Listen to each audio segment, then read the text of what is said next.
Assalamualaikum and a very good morning to everyone. My name is Selina. So, how many of you here love to shop at H&M? How about Uniqlo? And how about Zara? And lastly, how about IKEA? For your information, all of these brands are considered as fast fashion.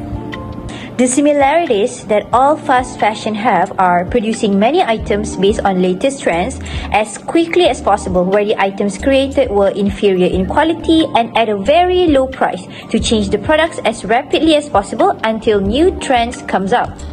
When you made a custom-made baju kurung, for example, the cost for the fabrics alone are 30 ringgit, while the payment for sewing it is 60 to 70 ringgit. Fast fashion baju kurung, on the other hand, is a ready-to-made baju kurung which can be bought for a one-time payment at a price even lower than 50 ringgit.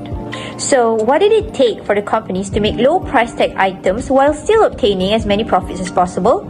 Would you, as a buyer, prefer to remain ignorant to the true cost behind the production of that low price tag items you bought?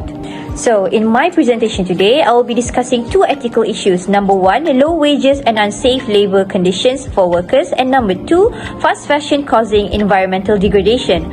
And the second thing that I will discuss is alternatives to fast fashion, which are slow fashion, and consider buying from brands under the International Accord. Moving on to ethical issues number one, low wages and unsafe labor conditions for workers. For your information, the collapse of Rana Plaza building in Bangladesh had become the cause that started to garner people's attention on this issue. The workers there were found to be working in dangerous buildings where they are regularly subjected to inhumanly high temperatures, hazardous chemicals, and physical assault. They even exploit children to work for them at these places. Not just that, it was also found that the average wage the workers receive was only $50 per month. There was even lower than that, and some even have to wait months to get the payment that they deserved. These garment workers are forced to produce high quantities for Western brands, paying low rates for clothes they will sell cheap prices and even extremely expensive items so that they can garner high profit. Believe it or not, brands will keep on outsourcing for cheaper production costs around the globe for the sake of profit. Honestly, such workplace, or also known as sweatshops, can be found just about anywhere, even at first world countries like USA and UK, where they employ and exploit immigrant workers. Zara, for example, was allegedly accused for using detained Uyghurs in China, where they were forced to do labor work. Next ethical issues is fast fashion causing environmental degradation.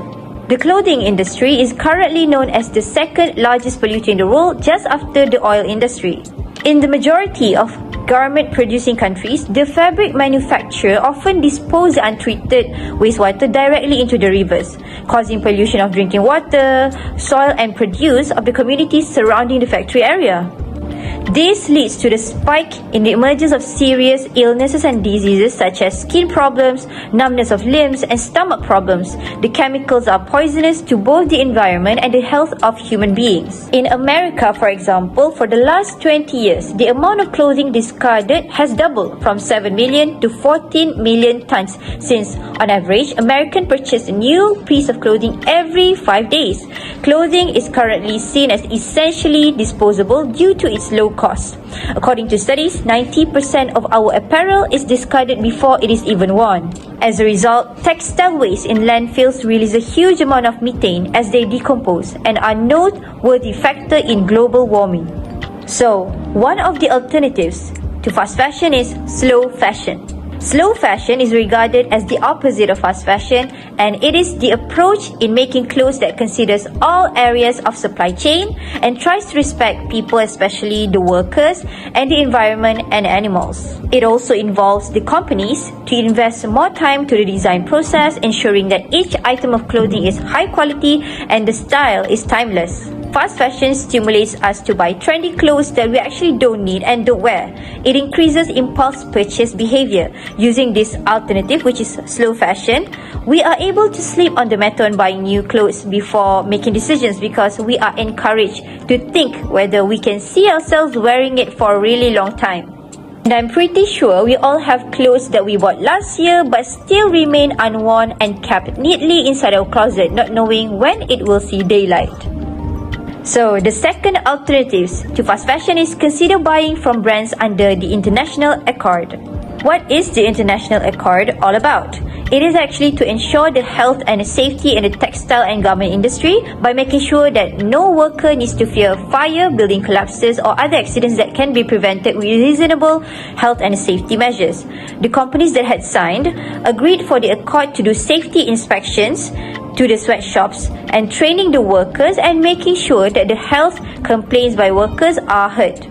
For your information, there are currently 174 brands that had signed with the International Accord. Some familiar names would be Adidas, H&M, Mango, and Triumph and Sloggy. When you think about it, if we consumers cannot afford to make custom-made clothing or we love new trends, I think we can try buying from brands that have signed, because if we do not care for the people who make our clothes, who will? How can we change their current condition if we did not make a single step towards change? I personally recommend we all follow Clean Clothes campaign on Instagram to educate ourselves about the issues revolving around the rights of garment workers, such as the fight for living wage plus safe labor environment that they deserve. So as a closing remark, they say clothes make a man. So if the production of that clothes you wear leads to the exploitation of others and damaging the world we live in, what does that say about you? So that's all from me. Thank you.